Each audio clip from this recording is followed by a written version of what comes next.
ഇന്നലത്തെ നോമിനേഷനിൽ അനീഷ് നമ്മുടെ ഷാനവാസിനെ നോമിനേറ്റ് ചെയ്തത് കണ്ടപ്പോൾ അനീഷ് എന്നുള്ള ഒരു ബുദ്ധിരാക്ഷസൻ അല്ലെന്നുണ്ടെങ്കിൽ ഗെയിമറുടെ ശരിക്കുള്ള തന്ത്രമാണ് എനിക്ക് മനസ്സിലായത്. കാരണം ഇവർ രണ്ടുപേരും അത്ര സുഹൃത്തുക്കളായിരുന്നു. ആ ഒരു വീക്കെൻഡിൽ ലാലേട്ടൻ ചോദിച്ചു ആര് സേവ് ചെയ്യണമെന്ന് ചോദിച്ചു കഴിഞ്ഞപ്പോൾ അനീഷ് ഷാനവാസിനെ സേവ് ചെയ്യണമെന്നാണ് പറഞ്ഞത്. എന്നിട്ട് തൊട്ടടുത്ത ദിവസം വന്നിട്ട് അനീഷ് ഷാനവാസിനെ നോമിനേറ്റ് ചെയ്തിരിക്കുകയാണ്. ഷാനവാസ് പുറത്തു പോകണം, സ്ത്രീകളോട് അപമര്യാദയായി പെരുമാറുന്നു, അതുപോലെ തന്നെ ടാസ്കുകൾ കുളമാക്കുന്നു, മാന്യമല്ലാത്ത രീതിയിൽ ബിഗ് ബോസ് ഹൗസിനുള്ളിൽ നിൽക്കുന്നു, തെറ്റിദ്ധരിപ്പിക്കുന്നു, അങ്ങനെ 100 കൂട്ടം ആരോപണങ്ങൾ ഷാനവാസിന് നേരെ ഉന്നയിച്ചുകൊണ്ടിട്ടാണ് അനീഷ് നമ്മുടെ ഷാനവാസിനെ നോമിനേറ്റ് ചെയ്തിരിക്കുന്നത്. അവർ രണ്ടും അങ്ങോട്ടും ഇങ്ങോട്ടും നോമിനേറ്റ് ചെയ്യാറുണ്ട്, ഓപ്പൺ ആയിട്ട് അവർ ഫൈറ്റ് ചെയ്യാറുണ്ട്. അതൊക്കെ ശരി തന്നെ, അവർ നോമിനേറ്റ് ചെയ്യുന്നതിലും പ്രശ്നങ്ങളും കാര്യങ്ങളും ഒന്നുമില്ല. എന്നാൽ അനീഷ് ഇപ്പോൾ നോമിനേറ്റ് ചെയ്തിരിക്കുന്നത് ഷാനവാസിനെ പുറത്താക്കണമെന്ന ലക്ഷ്യത്തോടു കൂടിയൊന്നും അല്ല നോമിനേറ്റ് ചെയ്തിരിക്കുന്നത്. അനീഷിന് അറിയണം ഷാനവാസിന് എത്രത്തോളം സപ്പോർട്ട് വരുന്നുണ്ടെന്ന്. അനീഷിനറിയാം ഷാനവാസിന് നല്ലൊരു ഫാൻ ബേസ് ഉണ്ട്, സപ്പോർട്ട് ഉണ്ടെന്ന്.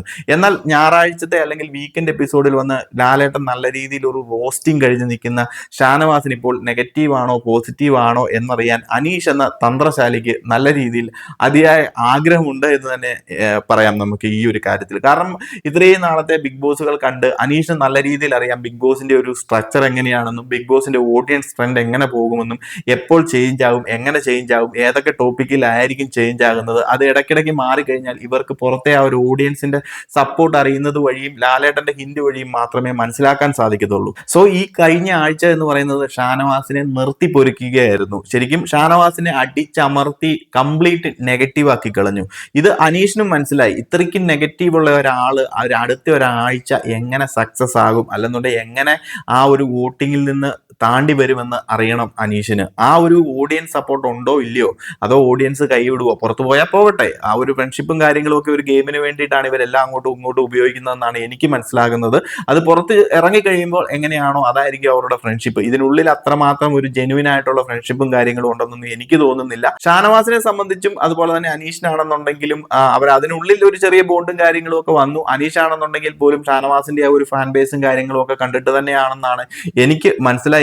കുറെയൊക്കെ ഉള്ളിൽ നിന്ന് വന്നത് പോകാം, എന്തെങ്കിലും ആവട്ടെ. എന്തായാലും ഈ ഒരാഴ്ചത്തെ നോമിനേഷനിലേക്ക് ഷാനവാസിനെ എറിഞ്ഞിട്ട് കൊടുത്തിരിക്കുന്നത് പ്രേക്ഷകരുടെ ഉള്ളിലേക്ക് നല്ല രീതിയിൽ അനീഷിന്റെ വായിൽ നിന്ന് പോലും പല നെഗറ്റീവ് ആയിട്ടുള്ള കാര്യങ്ങളും പ്രേക്ഷകർ ഓൾറെഡി അറിഞ്ഞിരുന്ന സംഭവങ്ങളും ലാലേട്ടൻ വീക്കെൻഡിൽ പറഞ്ഞ കാര്യങ്ങളൊക്കെ വീണ്ടും ഒന്നുകൂടെ ആവർത്തിച്ച് പറഞ്ഞാണ് അനീഷ് ഷാനവാസിനെ നോമിനേറ്റ് ചെയ്തിരിക്കുന്നത്. അനീഷിന് അറിയണം ഷാനവാസ് അവിടെ നിൽക്കുവോ, ഷാനവാസിന് ഇനിയും പ്രേക്ഷക സപ്പോർട്ട് വരുന്നുണ്ടോ. അനീഷിനറിയാം താനും ഒരു സ്ട്രോങ് ആയിട്ടുള്ള കണ്ടസ്റ്റന്റ് ആണ് നിലവിൽ ബിഗ് ബോസ് ഹൗസിനുള്ളിൽ. പലരും വന്ന് അനീഷിന്റെ സപ്പോർട്ടും കാര്യങ്ങളും ഒക്കെ ഓൾറെഡി പറഞ്ഞിട്ടുണ്ടല്ലോ.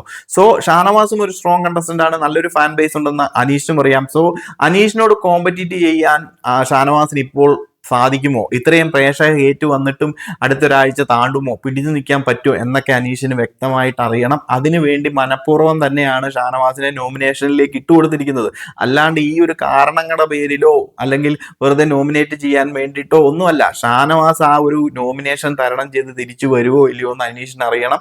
അതിനുവേണ്ടി മാത്രമാണ് ഷാനവാസിനെ നോമിനേഷനിലേക്ക് ഇട്ടുകൊടുത്തിരിക്കുന്നത്. അല്ലെങ്കിൽ വേറെ ആരുടെയെങ്കിലും പേര് പറയാൻ അനീഷിന് അറിയാൻ മേലായിട്ടൊന്നും അല്ല. അത്രയും നെഗറ്റീവ് വന്ന് കിടക്കുന്ന ഒരാളെ നോമിനേഷനിൽ വന്നു കഴിഞ്ഞാൽ പുറത്തേക്ക് പോകാനുള്ള സാധ്യതകൾ കൂടും. കാരണം അനീഷിന്റെ ഒരു തോട്ട് പ്രോസസ്സിൽ ഭയങ്കരമായിട്ട് നെഗറ്റീവ് ഉണ്ട്, പ്രേക്ഷകർക്കിടയിൽ നെഗറ്റീവ് ഉണ്ട്. സോ വോട്ട് കിട്ടില്ല. പ്രോപ്പറായിട്ട് പ്ലാൻ ചെയ്ത് തന്നെയാണ് അനീഷിനെ ഷാനവാസിനെ നോമിനേറ്റ് ചെയ്തിരിക്കുന്നത്. ഒന്നെങ്കിൽ പുറത്തേക്ക്, അതല്ലെന്നുണ്ടെങ്കിൽ അറിയണം എത്രത്തോളം സപ്പോർട്ട് എങ്ങനെയായിരിക്കും ഷാനവാസിന് അടുത്ത ആഴ്ച കിട്ടാൻ പോകുന്നത് ഇത്രയും നെഗറ്റീവ് വന്നതിന് ശേഷം. എനിവേസ് നിങ്ങൾ പ്രേക്ഷകരുടെ അഭിപ്രായങ്ങളും കാര്യങ്ങളും ഒക്കെ ഒന്ന് പറയുക. ഈ ഒരു നോമിനേഷനുമായി ബന്ധപ്പെട്ട് നിങ്ങൾ എന്താണ് പറയാൻ ആഗ്രഹിക്കുന്നത്. അതുപോലെ തന്നെ ഷാനവാസിന്റെ പ്രേക്ഷക സപ്പോർട്ടൊക്കെ എങ്ങനെയുണ്ട്, കൂടിയോ കുറഞ്ഞോ, അതുപോലെ തന്നെ ഇവരുടെ ഷനീഷും ഷാനവാസും തമ്മിലുള്ള ഫ്രണ്ട്ഷിപ്പും കാര്യങ്ങളും ഒക്കെ ഇനിയും തുടർന്നു പോകുന്നതിൽ കാര്യമുണ്ടോ എന്നൊക്കെയുള്ള അഭിപ്രായങ്ങളൊക്കെ ഒന്ന് ഷെയർ ചെയ്യുക. കൂടുതൽ അപ്ഡേറ്റുകളുമായി മറ്റൊരു വീഡിയോയിൽ കാണാം.